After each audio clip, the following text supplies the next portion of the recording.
Yeah, I'm that side. I mean, I used to live, I think probably the first time we did this, I was in DC too, but I used to live in San Diego for a long time. So that might be what you're thinking of. Maybe. As far as West Coast. Maybe. But I'm there this weekend, so there you go. Oh, nice. Where, in San Diego? Yeah, in San Diego. Tomorrow, actually, I got a show at Nova. Oh, cool, man. How is, I actually haven't been to Nova. It used to be, before it was Nova, it was like the offshoot of one of the Vegas clubs, ironically. Now I can't remember which one, but it was like their satellite club in San Diego. And then I think eventually Insomniac took it over and it became Nova. Yeah, I'm not sure. I mean, like I played at it last year, in my last run on the tour.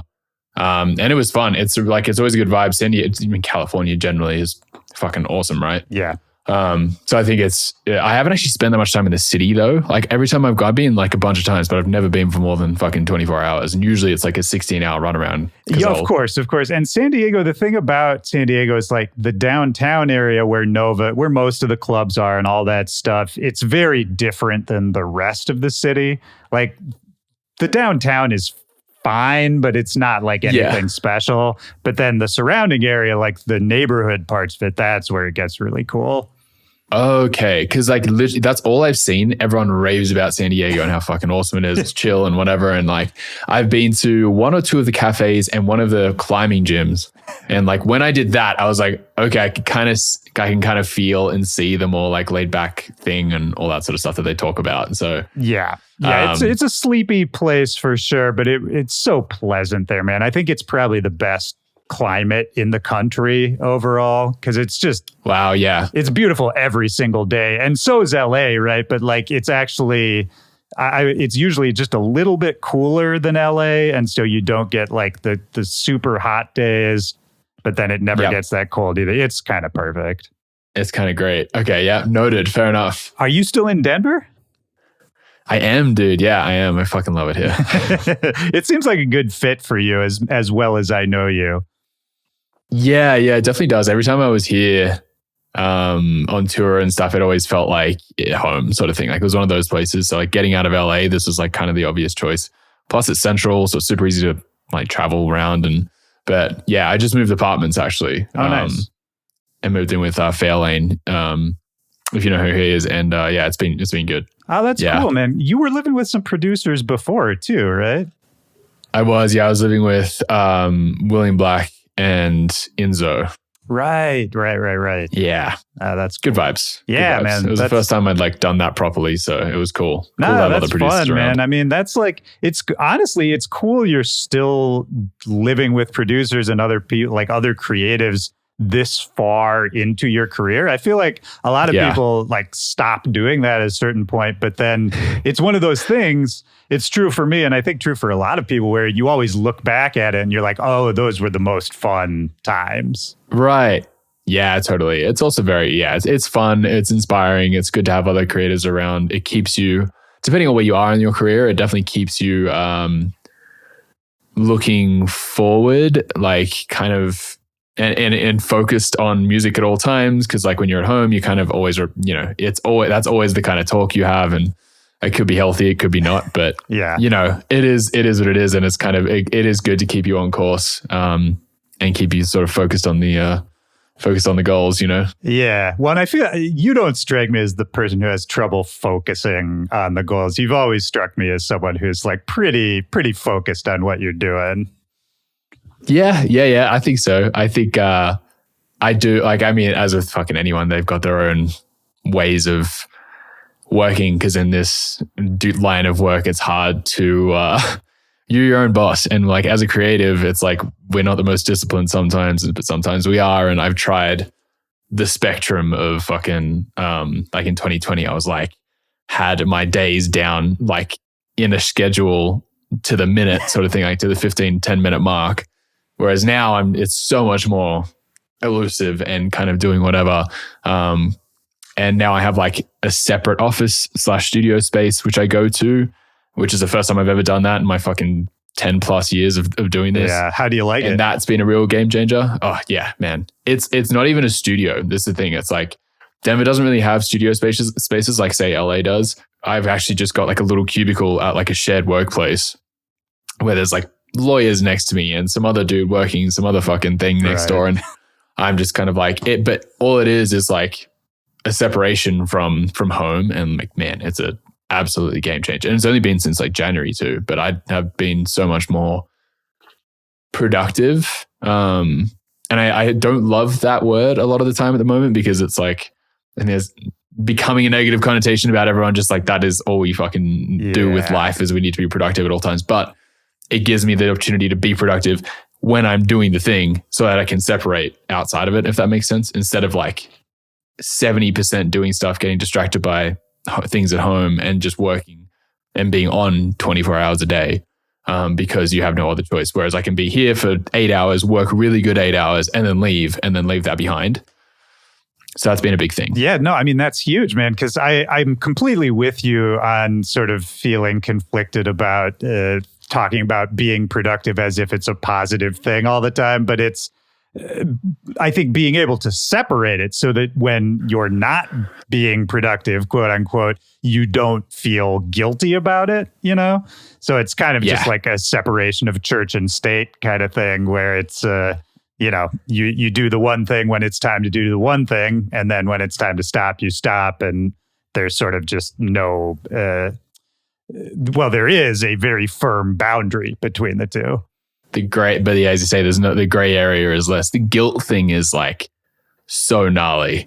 Like, oh man, yeah. Because that was the thing is like if you weren't doing the thing, you would feel guilty about not doing the thing. And the only reason why is because you haven't felt like you've done enough of the thing, because when you are doing the thing, you're kind of like 60% there. Yeah. Whereas, yeah, as you say, if you are there doing it 100% for a shorter amount of time, you feel more fulfilled, or like you feel like you've actually done it. For sure. And I think it's also a thing of you sort of learn over time that you can't hold yourself to other people's standards too. Because I remember when I would first get into production, there's some maniacs out there who like truly love producing every single minute of their life. I'm not going to name names, but you know these people too. It's like we'll hop in an Uber going to dinner and they're on their laptop like making a beat, that kind of thing. And so in my mind, I was like, oh, I guess I'm supposed to do that. And if I'm not doing that, then I'm not like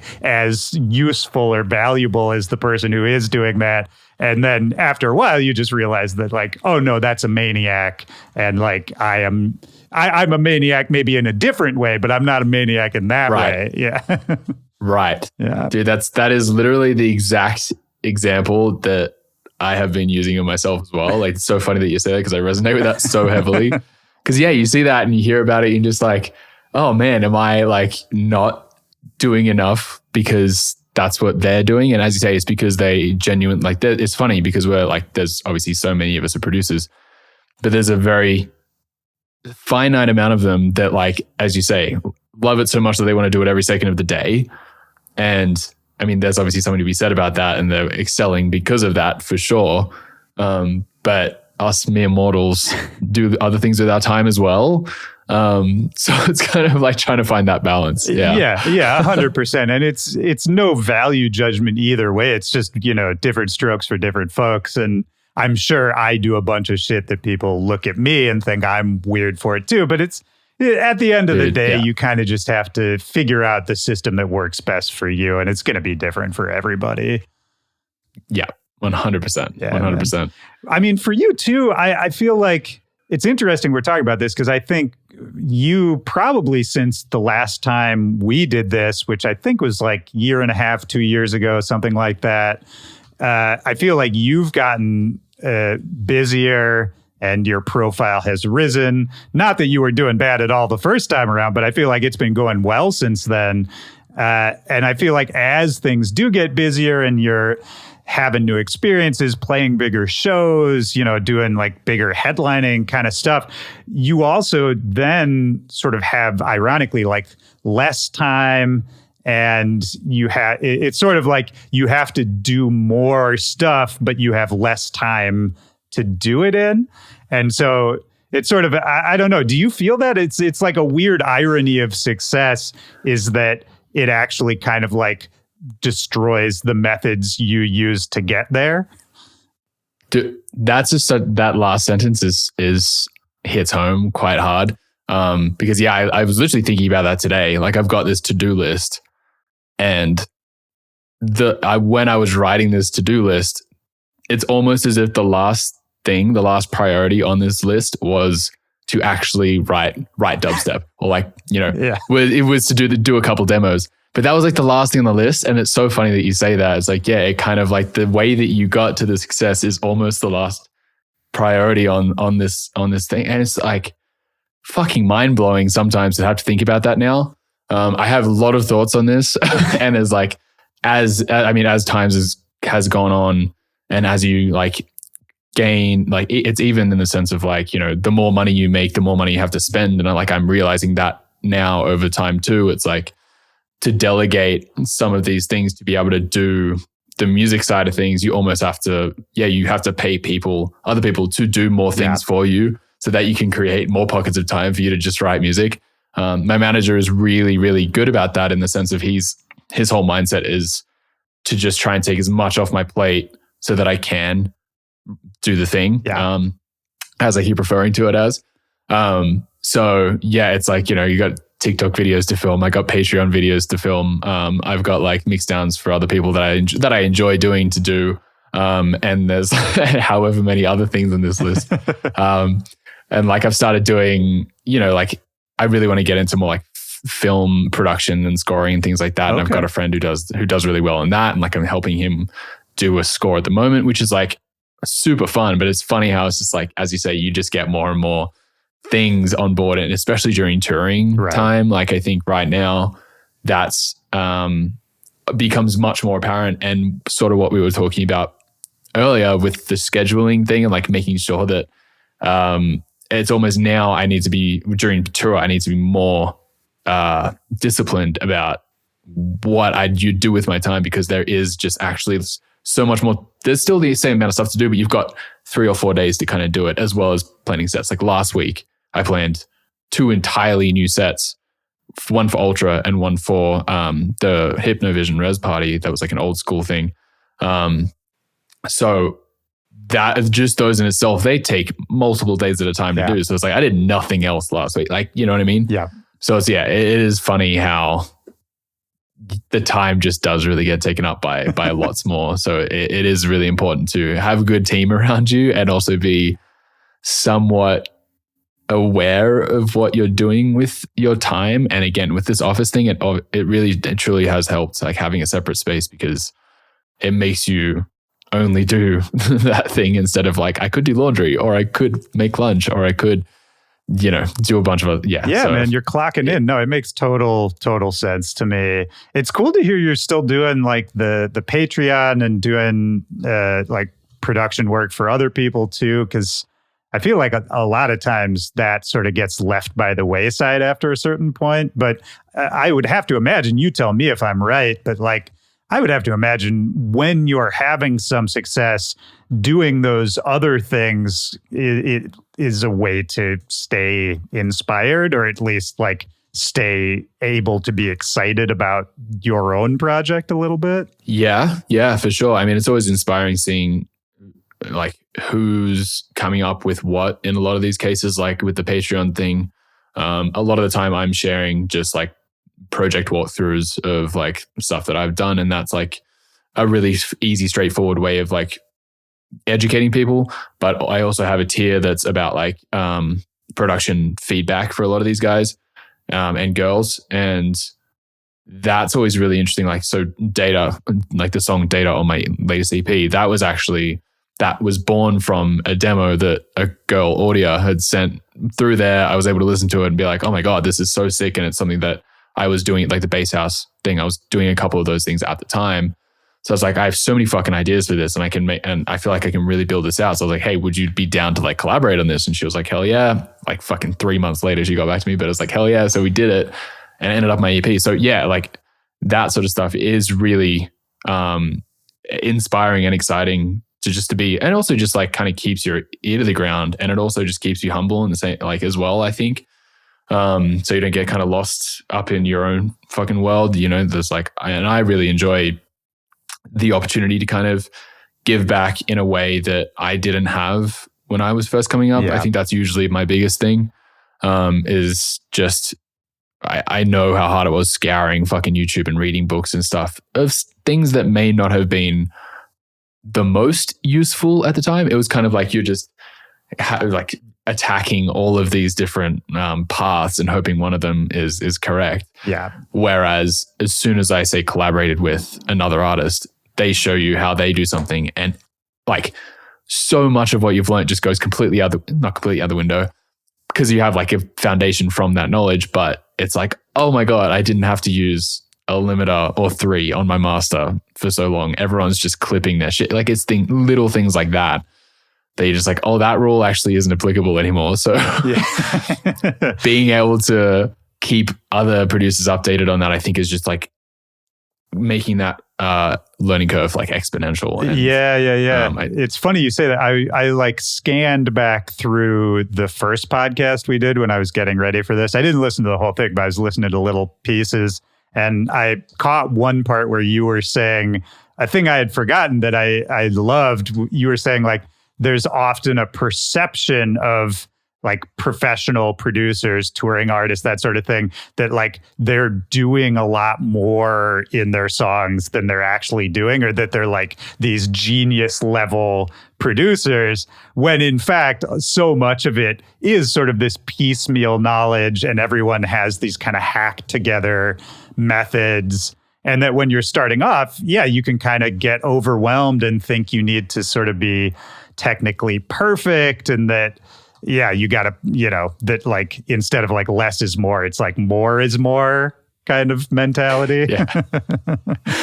More. I definitely had a more is more. I mean, like one obvious example for me was like producing out melodic bass of any sort. It's just like, you need to have the most amount of source stacked layers to make it as big as possible. It's like, nah, that's not actually the case. It's like the intricate layering of certain things. You could do it in like 5 or 6 layers as opposed to 30, but it is little things like that, and the knowledge over time that you gain by doing the thing in trial and error, but also having someone show you that is like how to do it, and that's not necessarily the case, is like unbelievably useful. So I guess that's kind of what I'm, as you say, trying to show.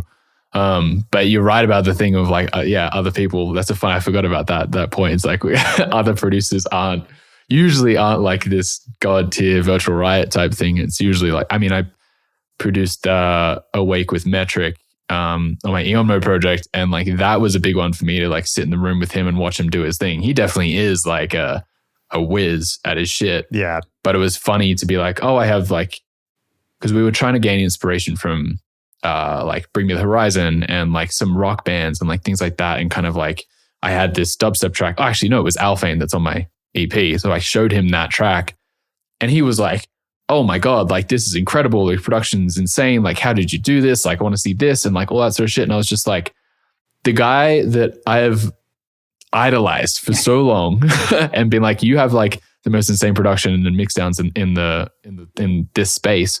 He's going to me, you're insane. This is incredible. Like, your production's nuts. Like that, those moments that make you go, oh, okay, maybe I have got something going on, or like that nothing is that out of reach, or like whatever it might be. So it's, that sort of stuff's really every so often you get that and you're like, that is fascinating. Yeah. And to realize too that of course we've put people on pedestals and that we're all kind of figuring it out, and it's just a lesson you get reminded of every so often. But that's a fun story about the EP, man. The EP is great. First of all, I've listened to it. I feel like some of your most like polished work I've heard, if that makes sense. But yes. It's also funny because, and I don't mean this in a bad way at all, but I had like, I don't want to say forgotten, but I was like, oh, right. Like this is like the music you're known for, because I had gotten so used to hearing your drum and bass project, and I'd been following that, I think, more than the Blanke project itself for like the last year and a half, something like that. And then so to hear you come back to it, I was like, oh, right. Like this is JP. Like this is him. But yeah, it's funny, man, because I feel like correct me if I'm wrong again, but I feel like the AEON mode, the drum and bass project, like really took off potentially more than you were expecting in the last like year or two. Yeah, I mean, it is funny. Like a lot of what we do is very reactive and like reaction based. So we just kind of like, there was like a loose plan on how we were going to like introduce the AEON mode project and then separate it and then all that sort of stuff. It was very much based on like how well the project was going and what was kind of happening at the time, and like the things worked out really well in the sense of like the Laserbeam remix like popped off. That was great.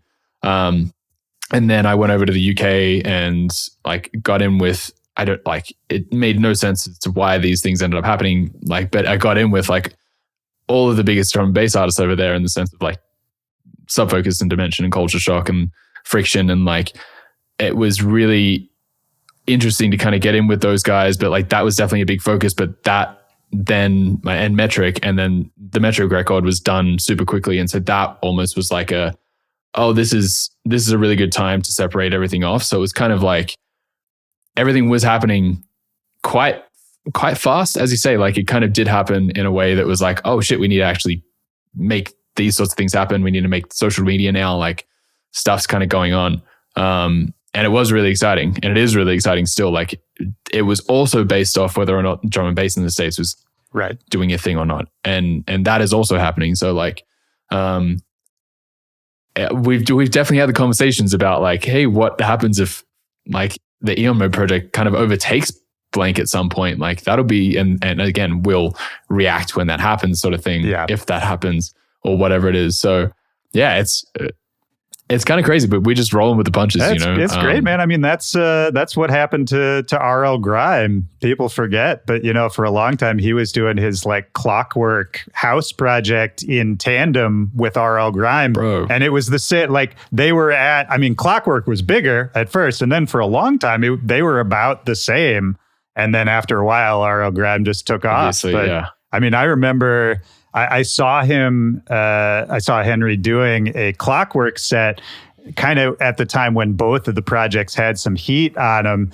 And I was talking to him and he was like, yeah, it's getting really weird. Like I have to like check my notes to see like which set I'm playing tonight, like pretty much every tour date now. That's so funny. Yeah, I kind of forgot that he was doing Clockwork back in the day too. Hey, like I mean, I was not super aware of what was happening at the time, but yeah, I can now remember back then it was like they were both kind of going on, and obviously, yeah, RL just kind of like took off. Just rocket ship. And I think he was more passionate about that music too. But, you know, it was Clockwork first, and Clockwork was a successful project. Like he was doing really well with it. So you never know, man. Yeah. I think riding the waves is kind of the way to go. Yeah, absolutely. It's like these things are impossible to plan. Like you never know if a record's going to take off or not. And like you can do as much prep as you want. But so wait, tell me about this. Tell me about the UK trip. Because was this a trip specifically to get in the studio with those guys? Well, they were based around shows. So I was doing Lollapalooza in Paris for one of them. And I was also doing, whatever the other festivals, Rampage. No, I wasn't doing Rampage. I was doing ADE, which Rampage was around as well. And there was another trip in there as well. But I went to the UK like 3 times in 6 months in the end of last year, which did not do well for my sleeping habits. But they were all really good times. Yeah, like it was just getting set up and just showing face and being in front and around these guys and that scene over there as well. What I'm really trying to do with this project is bridge the gap between like the UK and the US like drum and bass scenes, I suppose, to some degree. because it's obviously such a huge thing. As an Australian, it's obviously a huge thing. I mean, it is a huge thing in Australia, huge thing in New Zealand, massive thing in the UK and Europe. And the US is starting to sort of get around it. And because I'm here and because I have a really in-depth perspective of what's going on in the States, with music and bass, with bass music generally, I'm kind of have been able to cater my drum and bass sets to a US crowd with the knowledge of being in the US and the bass music here, but also the knowledge of like coming from Australia and like having those roots, I suppose. Right. And then also being like, okay, I need to have a really well-rounded perspective of what's happening in the UK as well. So I can bring it here with some proper integrity, I suppose, instead of just being fully an American artist and like not having really any idea what's going on around the world. I didn't want to be sort of ignorant to try and like pull those things together. So getting the support from those guys over there has been a huge, I don't know, it's been awesome. And it's also helping them to come over here. Yeah. It's kind of like this back and forth. So like, yeah, the worship artists, the Dimensions and Self Focuses and Culture Shocks and 1991s, like we have a really good relationship now. And so we're able to, share music and collaborate, and having that bridge and that fusion between the two, I think is like really, really helpful for the scene. And I'm hoping I'm able to expose the American crowd to like that sort of drum and bass. So it's all super, super exciting. And there's like with the tour as well, that I like my own headline tour, like I'm doing my AEON mode sets earlier in the night as like my own support. And so that's kind of like been really cool to be able to like bring in Blanke fans, but also expose them to the AEON mode, like the drum and bass sets that they may not have seen before. And it's usually the first time that they've seen a full drum and bass set before. And to have the crowds be like completely about it is unreal. So like it's doing well, and it's doing a thing now, which is really, really great. I've definitely noticed the shift over the past year happen. So it's awesome. I love it, man. What's the structure of the night for those tour sets? Is it like, do you go straight from playing one set into the next set, or do you have like an opener in between? Yeah, we have a main support in between. Usually what happens is there's like an opener / local opener, depending on how big the show is. There could be like 3 to 4 to 4 acts to 5 acts all night. So yeah, there's like an opener or two, and then me, and then the main support, and then the Blanke set. So yeah, it's been tiring. Yeah, I can imagine. I did this in my last headline tour, and I vowed like never to do it again because I was like so wrecked by the end of it. But that was mainly because I did it for 3 months straight. Whereas with this tour, it's kind of spanned out over the year a bit more. So it's not as intensive. And I'm also trying to book later flights in the morning so that I can actually get some rest. That's a big key too. But I like, there's something cool about, beyond just like the genre mix and being able to like show different sides of yourself creatively.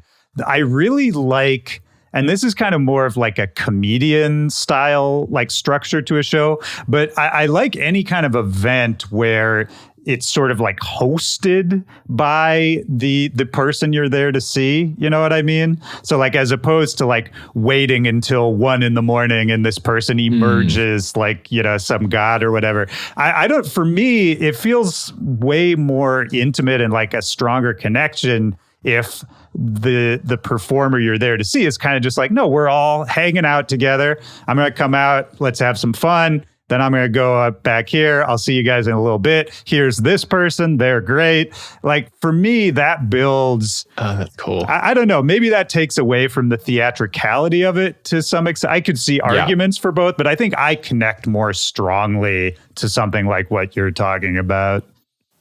That's such a fascinating perspective. I haven't been to a comedy show, which is sad, but like ever? Yeah, not a proper one. No. Yeah, interesting. So I didn't really realize that was the that was the format. It's not always, to be fair. It's not always at all. But I have been to shows like that, where at least like, even if they don't come out on stage, they'll get on like a house mic and just be like, hey, everybody, how you doing? I'll be out later. Here's this person for now. Let's have fun. You know, that kind of thing. Yeah. That's cool. You are right though with like the whole theatrics thing. Like, I can definitely see that like you wouldn't necessarily want to like, blow the cover too early type thing. But yeah, there has been something really interesting about coming out early and being like, hey, like I'm here already. As you say, like they paid for the whole night. Right. And to be able to get the same person, like that person like twice, I think is super cool. I don't know what it would be like if I was a consumer or a punter, like coming to the show and sort of seeing that twice. So I don't really know how it's affecting them, but like, I mean, it seems either way, people like it, right? Like people are coming to the shows. Yeah, I guess so. Yeah. And there are a few artists that are also just randomly kind of doing that and putting themselves on as their like little house alias or whatever it is first for funsies.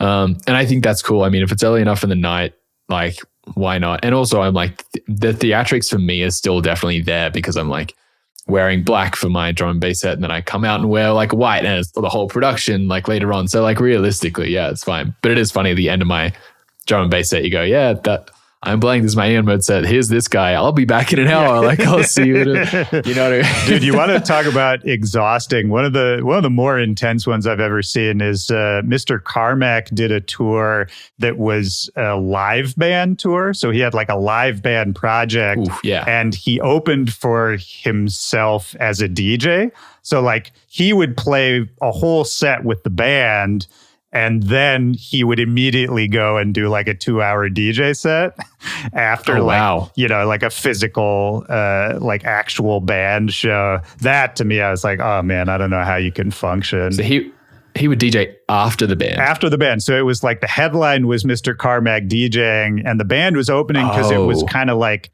the band project, I think they put out a record, but it was kind of like more soul funk, like great stuff, but just like slower and groovier than like, him DJing. Wow. How interesting. Yeah. Okay. That would be a lot of exertion for sure. I mean, like I've had to like, it doesn't work very well, but I consciously have to like calm myself down during both of the sets, like especially the first one, like to not go too hard and like, because I'm quite active and physical on stage. If anyone's seen me, I do like move around and jump around a lot, and I have to like just don't go too hard in the mode set because you got to get back up in like 45 minutes. It is kind of nice though because I mean I get to, especially if the sets are late, like. If I'm DJing, if I'm headlining at like 1 a.m. or something, it's quite, I go to bed at 11 o'clock, 12 o'clock at night usually. And so once it gets past that, which is still like it's not early, but it's like once you get past that, I'm kind of like, oh man, you've kind of got to hype yourself up, or like you go have dinner at like 7 or 8 o'clock at night and you're like, what do I do for the next like 4 hours? Right. You know what I mean? It's like you do tend to like decline. So having the set early actually does help sort of prime me a little bit and keep the cortisol going. No, that's a good point too, man. Yeah, that's it's fun to talk about this stuff because this is another thing I think people don't ever really think about with their favorite artists is that, if you're going on at, 1, 2 in the morning, as many headlining artists do, there's an awkward period in the early evening where you have nothing to do. And that's a universal thing for touring artists. 100%. It's fine. I mean, it's funny because obviously the thought is that we go out and party or we pregame or whatever it might be. And it's like, man, I don't know about every other DJ in the world, but I'm definitely at a point now where I'm just like, I don't really drink at shows. I'll do a proper drinking night like once or twice a year. But even still, it's like for my health, for one, it's just such a big thing to not do that every night. Yeah. And I want to be able to be functional and give my best on like all of these nights and then come back on Monday and get straight back into the studio and continue on. And if I was doing that every weekend, like I was a mess, you know what I mean? Like we've all kind of done that to some degree. And so it's all changed. So now it's not, you're not meeting up with your friends and having a drink necessarily. Like some of us will go to a pub or something, but at the same time, like we don't have that realistically, but you can fall into that so easily. And I suppose that is another scary thing. Is probably not one to be thought about that much from fans. But it's like, that's just a lot of us could just fall into having to, getting drunk every night because we have to fill in time and we have to stay awake. And that's one way to do it, Yeah. I mean, people get bored and they look for something to do. That's just the way of the world. And it's funny too, because now that we're talking about this, I'm realizing that like all of the most high profile artists that I know, pretty much down to a person, they stay in their hotel room until about 10 minutes before they need to be on stage. And then they just hop in the car. They go directly on stage. The second they're done, they go back to the hotel. I mean, there's very little partying going on, except with, the couple people who still really get it in. Yeah, for sure. I do try to like, I haven't reached that point yet. I suppose like if I'm doing like 5 sets a week, then maybe that'll be a different story. But like right now, doing just the 2 nights, I do try to stay. Like I try to get, I mean, at the moment, for the headline shows, I'll be there for sound check, and some of the time I'll be there from like, which is 8 o'clock at night. I'll be there until 3 o'clock in the morning till we're done, or 2 o'clock, whatever it is. So now I'm thinking about it. I'm like, damn, I'm there the whole time. Yeah. But like, you do the sound check, you want to make sure that everything's like good and working properly, and then like sort of being with because I mean, usually the support acts are friends. Yeah, kind of with them too. So yeah, I don't know. It's but yeah, then afterwards I try and stay and like see fans and take photos and like do signings and stuff like that. So yeah, it is a lot. I think I will cut that down at some point when everything, when the tour is a well-oiled machine and I don't need to like necessarily be there for everything. Right. Especially, and I've got the first set too. So I kind of like just stick around until I play D&B. Yeah, far out. There you go. I mean, dude, we're putting in time, dude. Yeah, of course. And when it's working, that's great. And then when it stops working, you can switch it up. But yeah, I don't see a problem with, I don't know. I saw Peekaboo the other, like, I don't know, a month ago or so. It was the same thing for him. We were going to go get dinner or something. And then he was like, you know what, actually, I just didn't leave the venue after sound check. So do you want to just like come hang and we'll eat at the venue? Yeah. Yeah. It happens. It absolutely happens. Like when you're trying to plan dinner with like a bunch of people on show night, seems like the normal thing to do, but it's like actually really fucking difficult to like pull off. It's a nightmare. Yeah. It's like, it's never easy. Was Peekaboo was that the one at Echo Stage? Yeah. He was at Echo Stage. Yeah. Sick. Yeah. That would have been incredible. Was it the 360 set? Yeah, they did it. It was more of like let's call it like a 270, I'd say. It was right. It wasn't fully in the round, but he was down off the stage on the floor, and there was kind of like a U of people in front of him. Yeah. No, it was cool. Cool. It looked that would have been sick. Yeah, it looked great. But how was one of the best? How was Ultra for you, man? How was Miami? Speaking of crazy, I mean, well, my set got rained out. Oh, so shit! I actually didn't end up playing. No, I didn't get to play. Which is fine. I mean, yeah, it is what it is. These things happen, so it's like it was fine. I got to play the Hypnovision party, which was super fun. So I was staying like at the Ophelia house, like Seven Lions had got an Airbnb for like all however many 10 of us or whatever. So we were staying there the whole weekend, and like that was super fun to just hang out with everyone. Like, so, it wasn't like we didn't stay in South Beach either, which is great because South Beach is like the really hectic part of Miami Music Week. And like we weren't in the thick of it. So that was good. And we had like a racquetball and fucking basketball court out the back and a pool and like all that sort of stuff. So that was all super fun. The parties were great. Went to the Deadbeats one the first night, which was awesome. The Hypnovision one was great. I got to play like a super old school set, like all my stuff from like 2018 and 19, like all the mid-tempo dark shit. So, and that went off really well, actually. I think that was one of the few times where I could really get away with that, because I think, that obviously that label is very centered around the sort of res sound. Right. That's what was super inspiring about my music back then. So I think like it really, it hit for that crowd specifically. So that was great. Recorded that, so we'll probably put it out sometime soon too, which is awesome. So yeah, no, it was, Miami's always like a kind of love-hate sort of thing because it's always so intense. Yeah. For a lot of artists, we're kind of just like, a lot of artists I speak to, we're just like, man, it's the Miami Music Week thing. It's just such a huge ordeal. But it's always, once you're there, you kind of like, it's sick to be around all your friends and like you get to play all these parties and it's like fucking awesome realistically at the end of the day. So it was fun. It was a lot of fun, regardless of the crazy strike. It was like the most rain I've ever seen in my fucking life, dude. Like it was insane. I saw some of the videos Florida from rain, Ultra of like all the mud. It looked like a nightmare. Bro, insane. Florida rain goes crazy. We were like in a buggy on the way to my stage and it was like torrentially downpouring. I'm like, this can't be happening. Like, surely we got to stage and of course no one was there. And I'm like, okay, there we go. Yeah, it didn't. Have you done Ultra before or was this going to be your first time? No, it was going to be my first time playing. I'd been there before. But yeah, no, it was going to be my first time playing. But you know, that's it. Again, it is what it is. These things happen. I've been rained out before. So yeah. No, of course. And I'm sure, you know, the next time you go, it'll be bigger than this would have been anyway. So, you know, it all works out. Right. Yeah. There's all those sorts of, constellations for sure. Exactly. I'm just sad for the people that were like kind of waiting at the stage, you know, they were just like wearing this stuff and getting just completely saturated. It's rough. Oh man, it was a nightmare getting out of there, but yeah. Oh God, I can only imagine. It's a nightmare getting out of there in good weather. Yeah, exactly.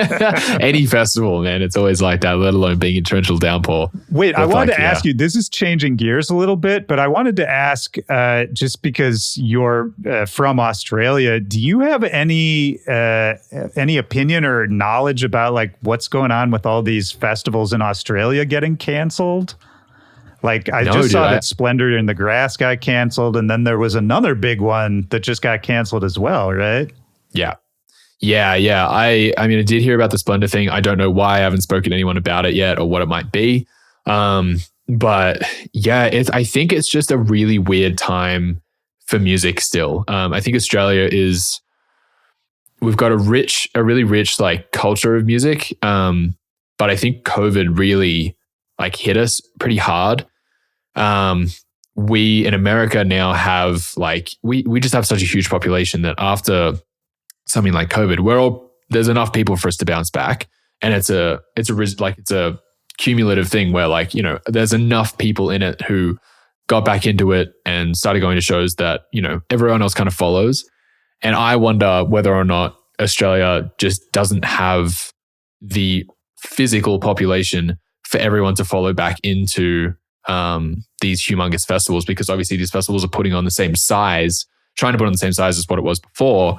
But now there's just this kind of like strange gap that like happened from the limbo of COVID that like, I mean, Australia itself, like it was kind of back and forth for years, you know? Yeah. And I noticed that with the first festival that I went back to a couple of years ago, when I played, and the vibe of the festivals were different to the vibes that I was used to pre-COVID, because I don't know why. I don't actually know why, but like the thing that I had come up with and deliberated with a few people is that like there are 18, because 18 is the drinking age for Australia, right. So everyone goes out then. There is this like 2 or 3 year period or generation of kids that hadn't gone out before. And so like there was all super new to them, or they just like hadn't really had the same excitement anymore, or like there's just such a large majority of the kids that like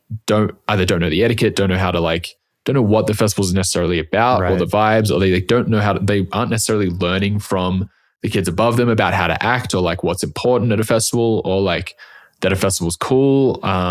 They're sort of just staying at home because that's what they ended up getting used to. Yeah. And so they ended up being, you know, I'd say like 18, 19, 21 year olds and potentially more that got sick. Like they would have been 23 and then ended up being 25. And like, I haven't been to a festival in 2 or 3 years. Like it's not really a thing for me anymore. It could potentially be some snowball effect of that. That's interesting. And I think I don't know this, I'm just speculating, but I would imagine financially, like the logistics of bringing all of these artists to Australia, you know, financially it's probably, and this is true for a lot of festivals, but I feel like probably even more so in Australia, like the difference between 100% of the tickets sold versus like 85% of the tickets sold is like financial, right. Like miracle versus like financial like ruin. You know, it's like it's Right. kind of on a knife's edge a bit. Probably. Yeah. I can only imagine. And yeah, it is really expensive to bring artists over there, obviously. A lot of the time they try and fit it into a super short amount of time, or they try and pair it with other events. Pair it by that I mean like pair the artists to do a few things while they're in town. You know what I mean? Like, so I can imagine not completely selling out compared to, as you say, compared to like almost selling out is like actually quite a big difference.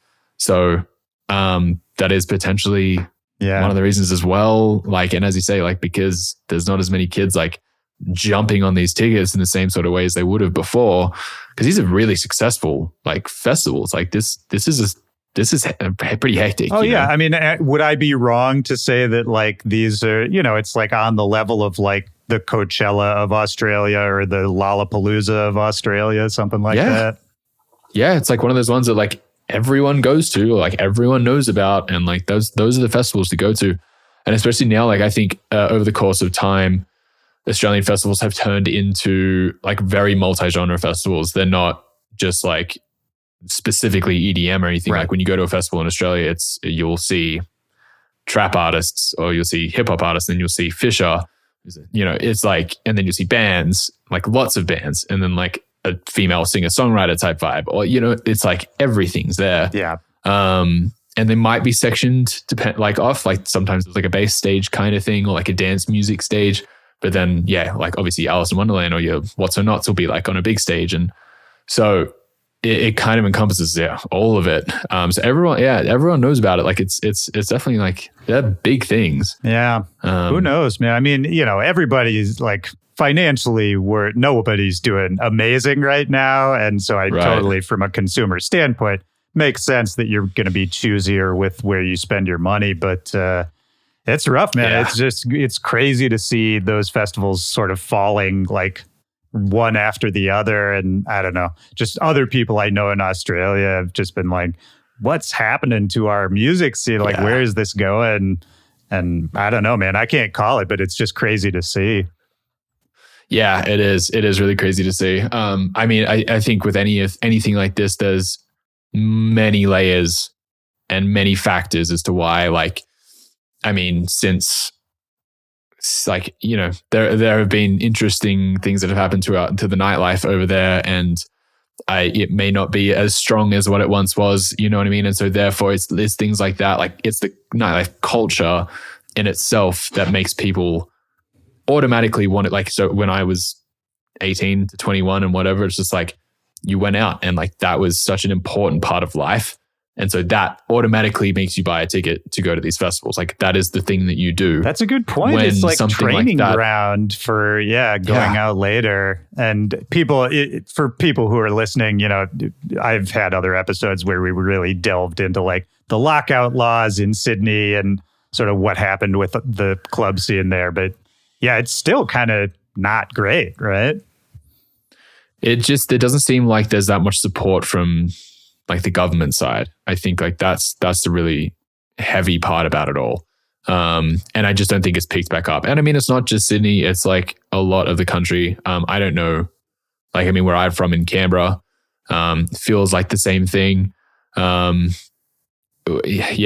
never like lived in Melbourne, so I'm really not too sure how it's going down there, because it's a totally different type of music. They like a lot more house and techno and things like that. So yeah, I don't know, but it feels like, there just isn't that sort of same depth, because there's not as much support and there's not as much enthusiasm towards the arts in general. You know what I mean? So when there's, you know, if the government is supporting nightlife and being like, this is an important thing to us, then obviously we'll all like have those opportunities to go out more often, and there'll be like a richer nightlife. And so that will then supersede into feeding the festival culture. And so it's like it could be like it could be a multitude of factors. Well, that's a good point. It's never just one thing, but it does feel like we're in some kind of, I don't know, transitory period in general. And we're seeing this is again a topic switch, but I think it connects in that we're seeing all these things that were sort of previously unimaginable.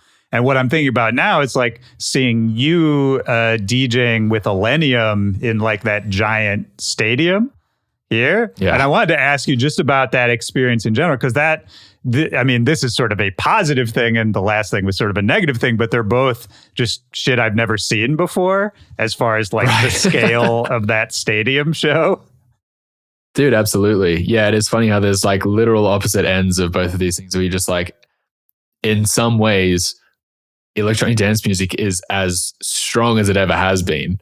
Like there's people selling tickets like absolute fucking crazy, but then there's also the other side of it where you've got mid-tier artists who are struggling because everyone's spent their money on either festivals or going to see the other big artists or something like that. So it's kind of really, really strange as a mid-tier artist myself and like trying to sell hard tickets.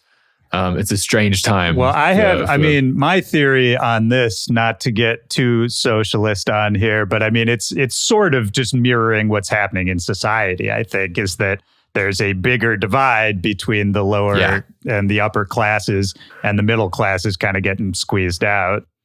Right. Yeah, absolutely. Yeah. I feel like that probably does have some merit to it. But the stadium thing was insane. I mean, like the experience itself was just surreal. The fact I got to do it with like a friend too, like I did a back-to-back with William Black, and he was my roommate at the time, and like we were able to, just pull out a set together, and that whole crew is just, we've been working with that crew for like years. Like Will has, I have, the Illenium crew is one of the best in the business because they just like, they prioritize like family, you know what I mean? And it feels like that.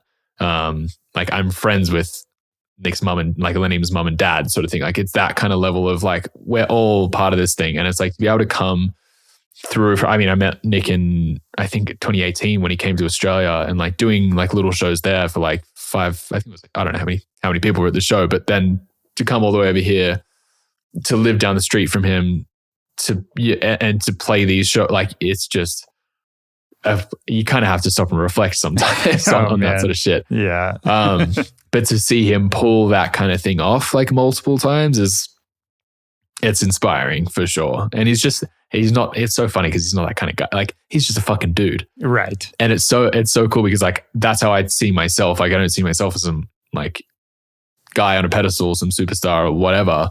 And that's how that's how he talks to everyone else. And like, so it's cool to see that someone of that stature is also just like, I resonate with how he just is as a human being.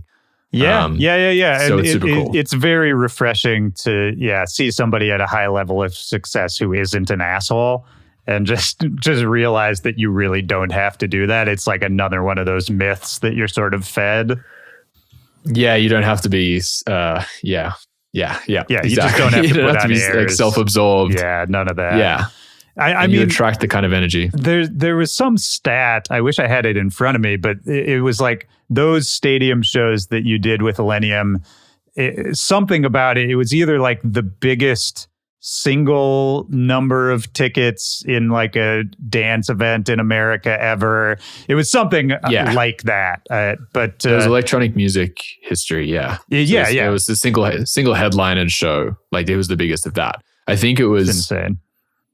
It was either Tiesto or it was Deadmau5 and Cascade before him. And I think he overtook that. I'm pretty sure. Yeah. What a wild statistic, man. Crazy. I mean, did it, for you playing it, other than just sort of the surreal nature of like, we're in a stadium and this is crazy, how did it feel to play the show? Because I think there's certain things about playing a festival versus playing a little club. There's sort of pluses and minuses to both, but I think when you get to a stadium level, that's got to feel different than either of the other two. It feels very similar to like a big festival for sure. I mean, when we played, we probably had 20 to 25,000 there, I think.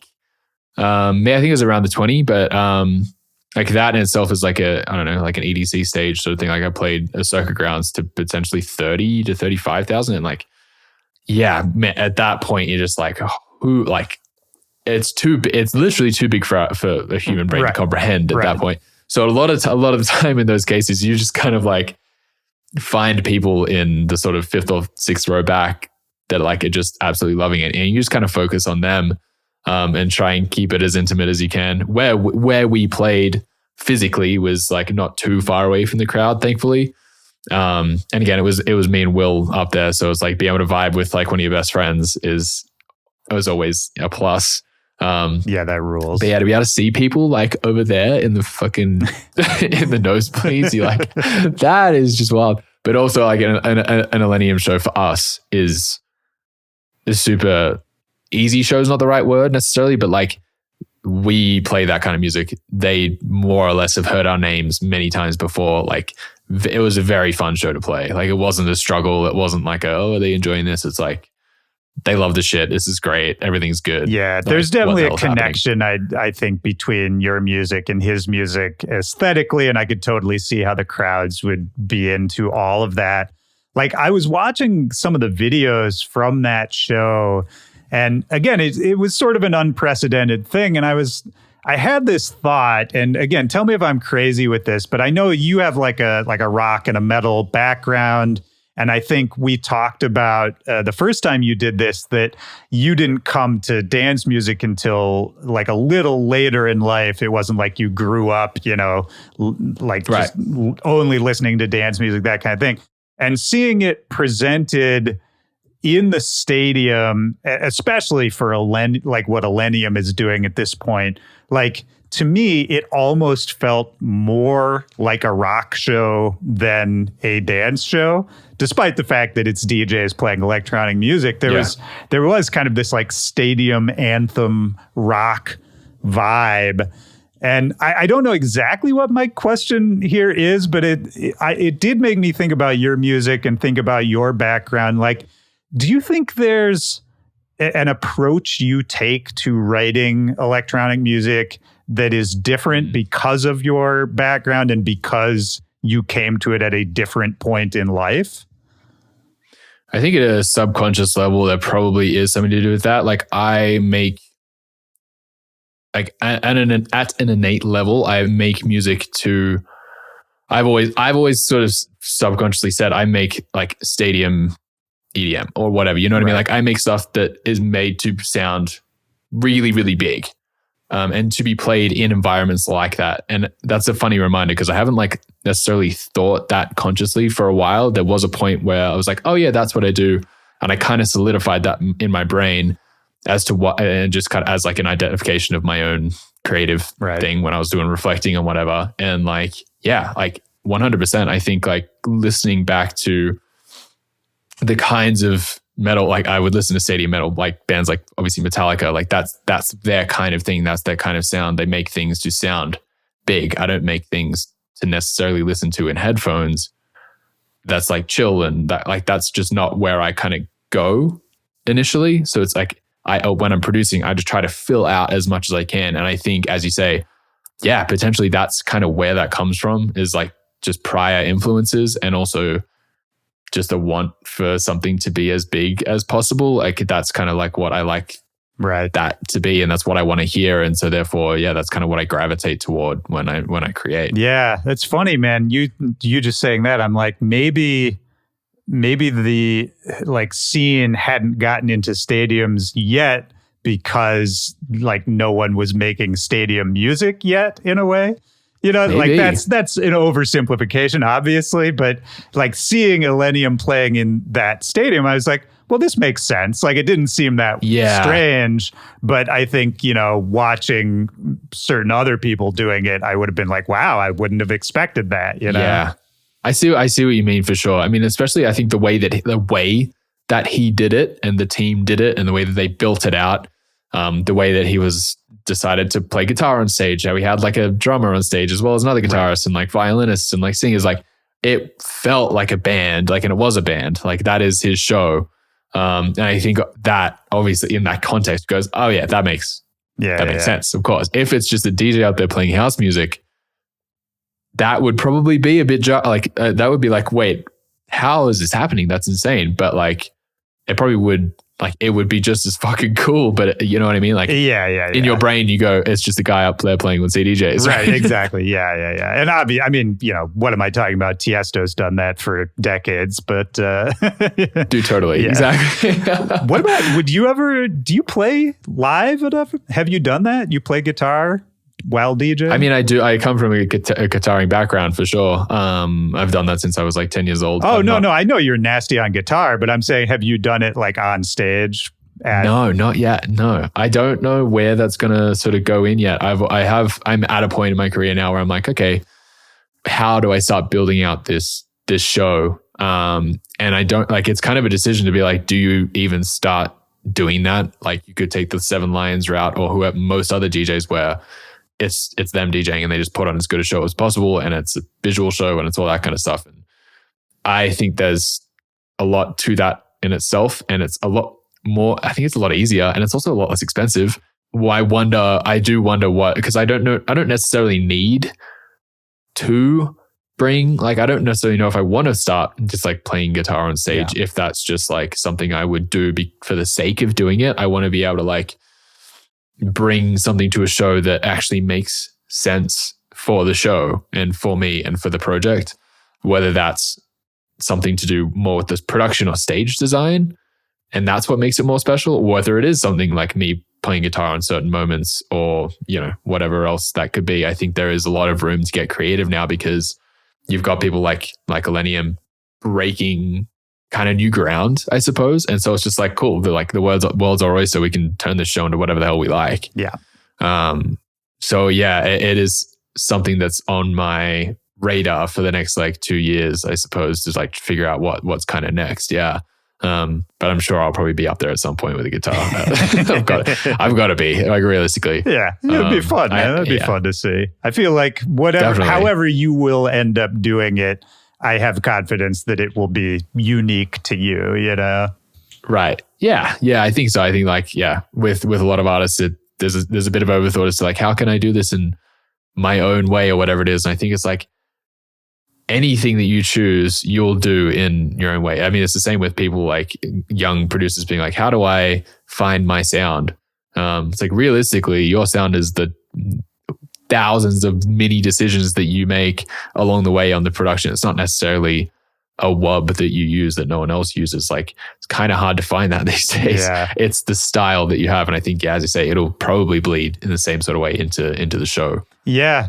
That's, man, I can't remember who I was talking to about this, but that thing you said about, younger producers trying to find their sound, it's like a comforting thought to realize that, like, oh no, you are already yours. Like, you already have your sound. It's just a matter of sort of like chiseling it out of, the rest of yourself, but it's already there. It's not like something it's not a conscious decision or like a thing you have to go do, Yeah, exactly. I think like the biggest mistake a lot of us can have is to imitate too much, because then you're trying to be someone else, and then you put your own decisions to the wayside because you're like, oh, I need to like do this because this is what this guy sounds like. And so those decisions that you end up making are based from someone else and someone else's sound. And so therefore you kind of like, you lose those little touches. So it's like, find influences, but also, and like steal bits and pieces where you can, but also like just make sure that you are, staying, as lame as it is, staying true to like yourself and making those decisions for yourself, because that's, as you say, that's where your sound's going to come through. Yeah, absolutely. Those influences, and that's what's going to make your sound stand out. Also, is like, because if you compromise every single decision to try to make the shit fit in, that it will be indistinguishable from all the rest of it. It'll fit in. It'll fit in a little too well. You can do that. Yeah, exactly. I mean, it's funny. I think like Peekaboo is an interesting one too, because he, to me, has such a distinct sound, and you're just like, it's because of his flavor, it's because of his taste, it's because of his like style, and all of those things come from multiple different influences from his background. And it's the slow, groovy, whatever. You can try and fit it into like a few different words, but it's like, it's just because he's made those thousands of decisions and then found some of those decisions that actually work really well that people are resonating with, and then lent into them. Right. I think that's kind of like the progression that you need to have. It's not like, oh, this one bass sound is now my sound and I need to use that sound in every, like, I think it's a misconception. It's like, what is a sound for someone? So, yeah, you're right. It's that's a good nuance too, is that, yeah, you don't want to go too hard the other way and convince yourself that like, well, I'm just this special, unique snowflake, and eventually people will recognize my brilliance. It's more of like, no, okay, if I present you this idea in this way, do you like that, or do you like if I present it to you in this way? And then you kind of, do some A/B testing and see what gets a better response. But make sure that both versions are, coming from you. I guess that's obvious. Exactly. Yeah. Yeah, exactly. I think there's a lot, as with anything, there's a lot of layers to all of those things. But yeah, it is a fascinating one to think about, but also one that probably shouldn't be overthought because it does get you down a rabbit hole. Yeah, 100%, man. That's like, honestly, dude, that's the theme of this podcast, is like going down that rabbit hole and then being like, we shouldn't be talking about this. Those are the best, though. Those are the best.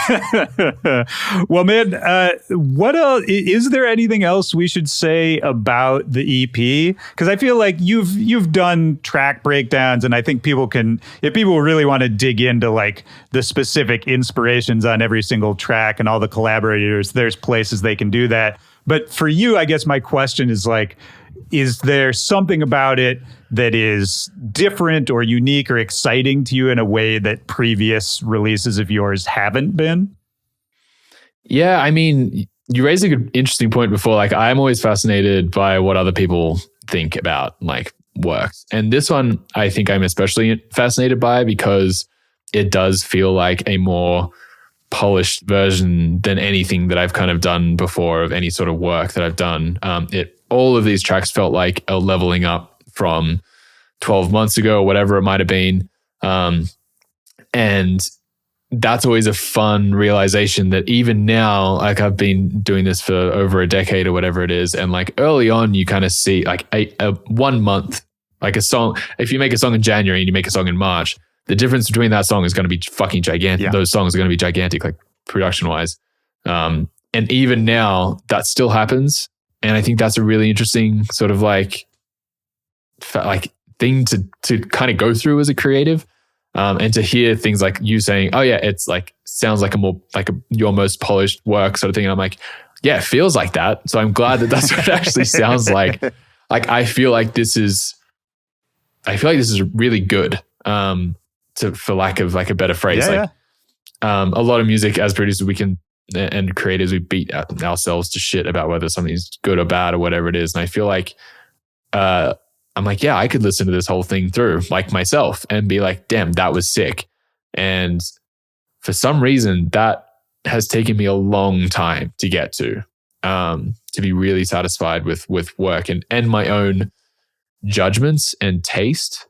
Which is, it's fucking crazy. Like, I don't know what it is about like now, but like as an adult, as a human being, like I feel like I'm really getting into my stride with a lot of things in my personal life, as well as like my creative and professional life.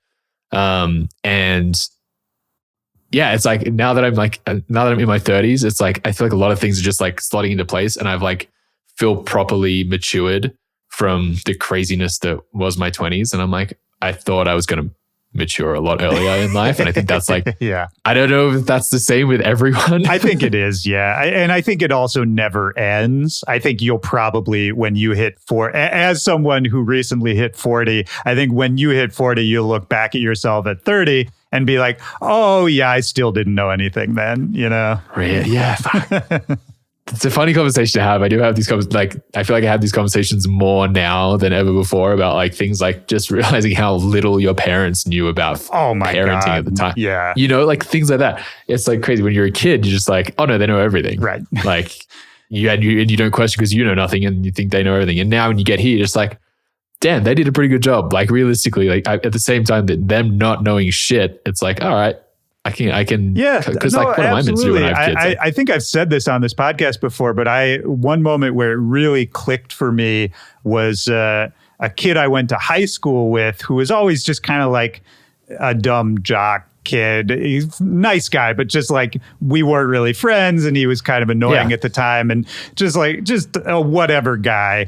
Later became, in like adult life, like a high-powered, successful doctor. And when I hadn't heard from him in, decades. And then I saw he was like a successful doctor. And I was like, wait, that asshole is a doctor?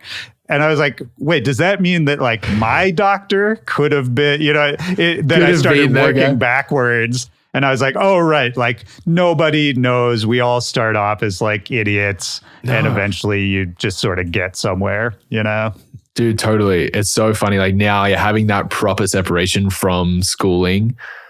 It's exactly that. You're just like, some of these people are completely different human beings, are like awesome fucking stand-up guys, like successful. They've like, compared to what you thought back in then. It's like, no, we've done a lot of growing up. It's like, I'm not the same fucking person as I was back then. Oh, of course. And like, as you say, it's really, really fascinating.